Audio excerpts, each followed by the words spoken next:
제주 제2공항 도민 여론조사 결과가 국토부로 넘어간 이후 아직 이렇다 할 결론은 나오지 않고 있습니다. 시청자 여러분들께서도 국토부에서 어떠한 결론을 내릴지 궁금하실 텐데요. 오늘은 국회 정무위원회 소속 송재호 더불어민주당 의원 모시고 이야기 나눠봅니다. 안녕하십니까? 네, 안녕하세요. 네. 먼저 제2공항 여론조사 결과 보셨죠? 아유, 그럼요. 네, 잘 어떻게 봤습니다. 보셨습니까? 일단 우리 도민 여론이 반대가 좀 많게 나왔는데요. 네. 이것은 제주도와 제주도의회가 사실은 사전에 합의했고 네. 그 합의한 정신과 문안에 따라 조사가 실시된 것이거든요. 그래서 이건 무슨 단순한 정책의 참고 자료가 아니라 네. 매우 공식적이고 기속력 있는 그런 공식적 자료로 봐야 된다고 봅니다. 네, 방금 매우 공식적인 자료로 봐야 된다고 말씀하셨는데 이 결과 발표 이후에 이제 도민사회에서 다양한 해석들을 내놓고 있는 것 같아요.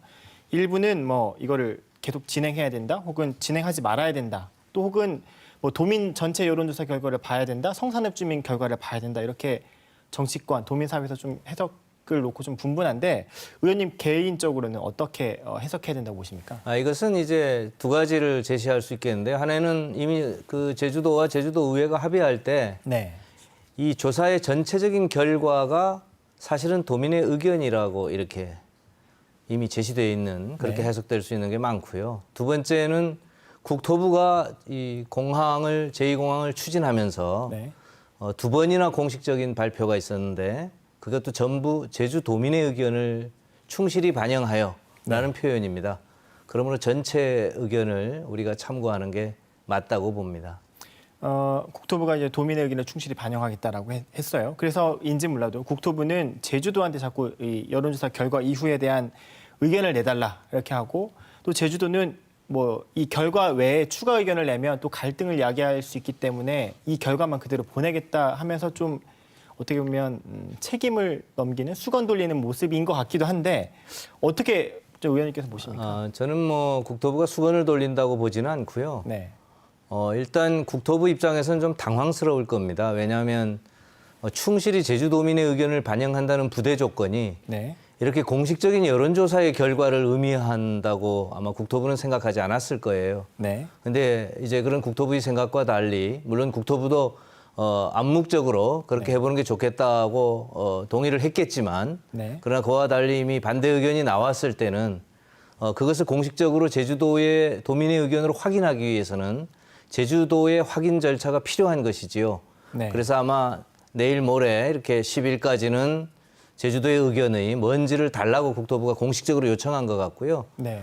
그것을 또 제주도는 제주도의 의견으로 주는 게 맞지, 여론조사 결과가 그냥 이거니 참고하세요, 이거는 저는 맞지 않다고 봅니다.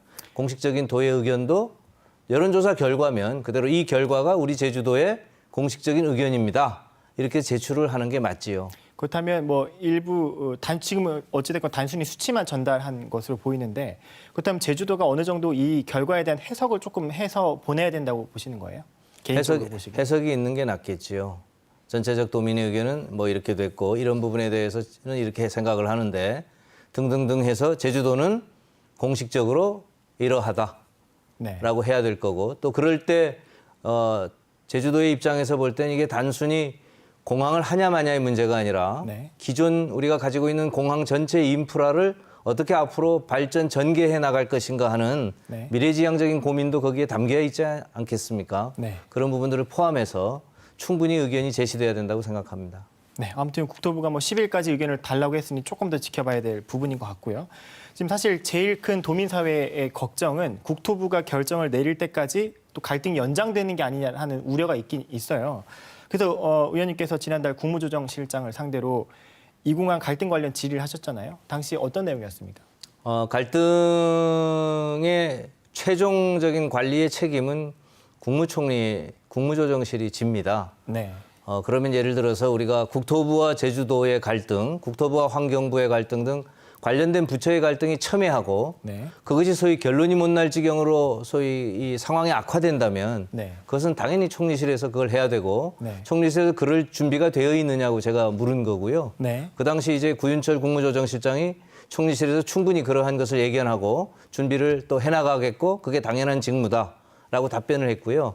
다만 지금 상황에서 국무조정실이 개입해서 공항 문제를 이리로 가져오세요 해서 우리가 조정하겠습니다, 이런 상황은 아니지요. 네. 이제 본격적으로 국토부가 중심이 돼서 이 정책의 갈등 상황을 조정하고 관리하는 정책 결정 과정을 밟아 나가게 될 테니까 네. 그것을 지켜봐야 될 텐데 말씀하신 대로 다만 이것을 둘러싼 제주도민사회의 갈등이 이러든 저러든 많이 예견되는 만큼 네. 어떤 합리적이고 좀 지혜로운 수가 필요한지 머리를 다 모두 이렇게 맞대는 게 필요하지 않나 이렇게 생각합니다. 그럼 일단은 국토부가 어찌됐건 여론조사 결과 그리고 제주도의 어떤 해석이 나오면 그 결과를 바탕으로 좀 어떤 역할을 해보고 그게 정말 되지 않은 최종의 수단으로 국무조정실이 나서야 된다라는 지금 뜻인 거죠. 그럼 이제 제가 그냥 어쨌든 그 말씀을 좀 더 드리면 제주도의 공식적인 의견이 올 테고 네. 또 이 공항을 둘러싸고 환경부의 공식적 의견을 받게 돼 있습니다. 전략영향 평가가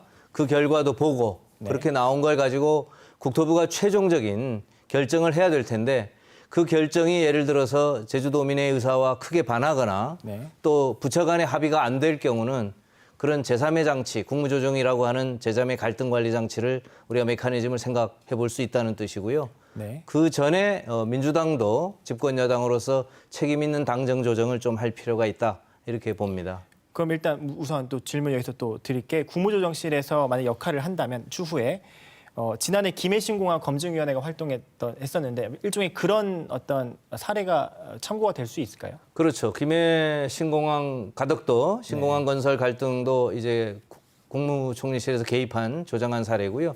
그 당시는 부산시와 국토부의 갈등이 워낙 첨예했습니다. 네, 네. 그러니까 두 부처를 당연히 국무조정실에서 결론을 내서 조정을 하고 그 결론에 따라서 정책이 수정된 형태지요. 네. 그리고 이런 부분들에 예를 들면 부처가 아니라 우리 제주도민들처럼 소위 지역의 주민들과 부처의 갈등이 심할 경우 정책결정기관과 이런 경우는 사실 현재 어떠한 제도적 장치가 미흡해서 국무조정실이 갈등관리 기본법을 저와 함께 이렇게 제출해 있기도 합니다. 네.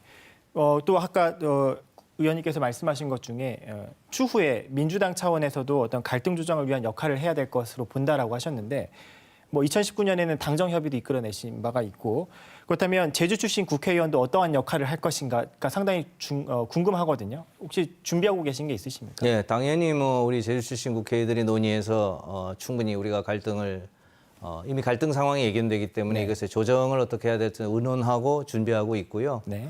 당 차원에서도 국토부, 환경부, 제주도 이 세 개 부처와 소위 당정 협의회 이 마당을 마련해서 이달 내로 충분하게 좀 의견도 듣고 어떠한 부분의 차이점을 어떻게 조정해 나갈 수 있을지 고민하려고 합니다. 다만 당이라고 하는 것은 소위 정책 결정을 하고 집행을 하는 기관은 아니거든요. 네. 그러니까 그것을 해야 되는 주무부처인 국토부가 제대로 갈 수 있도록 네. 측면에서 지원하고 또 짐이 있다면 좀 덜어드리고 이런 역할을 하려고 합니다.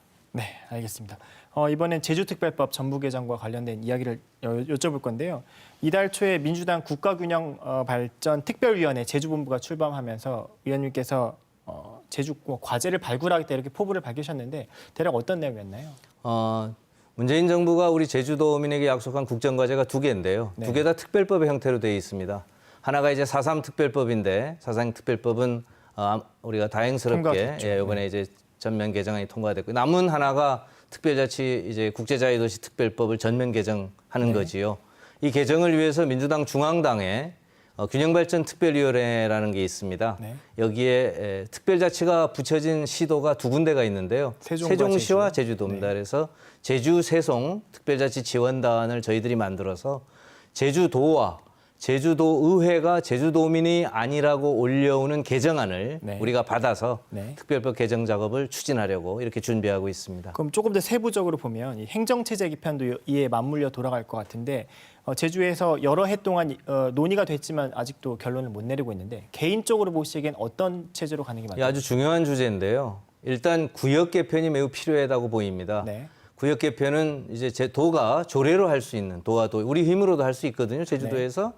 그러면 이제 제주시 인구가 지금 현재 50만 가까이 되기 때문에 우리가 아는 여수시나 통영시나 무슨 목포시나 이런 것들 2배 정도 우리가 인구를 가지고 있어요. 네. 그러니까 제주시를 좀 2개로 나누고 서귀포시를 한다든가 네. 종전처럼 한 4개로 한다든가 네. 이런 구역에 대한 논의가 있어야 될 필요가 있고요. 네. 그리고 그것을 이끄는 시장의 경우에 직선제를 하게 하는 게 좋겠다는 게 저는 제주도민의 네. 보편적 여론이라고 생각합니다. 네. 저도 그게 굉장히 좋다고 생각하고요. 네. 다만 최소한 그 시장이 일할 수 있게 해야 되니까 제주도지사와 런닝메이트로 네. 선거에서 심판받는 것도 보완적으로 방법이 되겠다. 생각해 볼 수 있다. 또 하나 좀 그렇게 짧게 봅니다. 좀 질문 예, 여쭤볼 예. 건데 뭐 국토관리청이나 노동청, 보훈지청 같은 특별 행정기관에 대한 권한 이양이 좀 됐지만 국비가 점점 줄면서 지방비 부담이 커지고 있단 말이에요. 그래서 뭐 권한을 반납해야 되는 게 아니냐라는 목소리도 있는데 이는 어떻게 보십니까? 좀 짧게 대답해 주세요. 주로 이제 항만도로가 심각하죠. 해양수산부하고 국토교통부인데 우리가 특별행정기관을 여기 가져와서 제주도가 잘해보라고 했는데 네. 실질적으로는 사무만 줬지 인력하고 돈을 잘 안 줬거든요. 네. 그러니 지금 와서는 굉장히 우리가 이게 종래 취지와 처음 시작할 때와 아주 다르다. 네. 그냥 아주 가져가서 잘 하든가 아니면 애초에 약속한 대로 예산을 충분히 주든가 둘 중에 양자 결단을 저는 이번 기회에 봐야 된다고 생각합니다. 네. 그러면 이 사실 뭐 특별법 전부 개정하면 전부 바꾸겠다는 건데 그럼 국제자유도시랑 제주특별자치도를 같이 갈 수 있을까요? 국제자유도시라고 하는 것은 우리가 특별자치는 엔진을 달고 가고자 하는 목적지인데 그 목적지가 불분명하니 이게 어떤 목적지인지를 분명히 할 필요가 있고요. 또 거기에 갈 마력수가 지금 특별자치의 엔진이 충분한지 네. 보고 충분하게 마력수를 높여야 되겠죠. 이것은 사실은 한 덩어리지만 두 개로 이루어졌기 때문에 입법으로는 분리입법하는 게 바람직합니다. 네. 그러나 그게 안 되면 지금처럼 한 덩어리로 하되 내용의 전면적인 수정 보완은 필요하다고 봅니다. 네, 알겠습니다. 오늘 말씀 여기까지 듣고요. 아무쪼록 뭐 2030 갈등 해소를 위한 역할 그리고 특별법 개정에 있어서도 좀 많은 역할 부탁드립니다. 감사합니다. 예, 고맙습니다.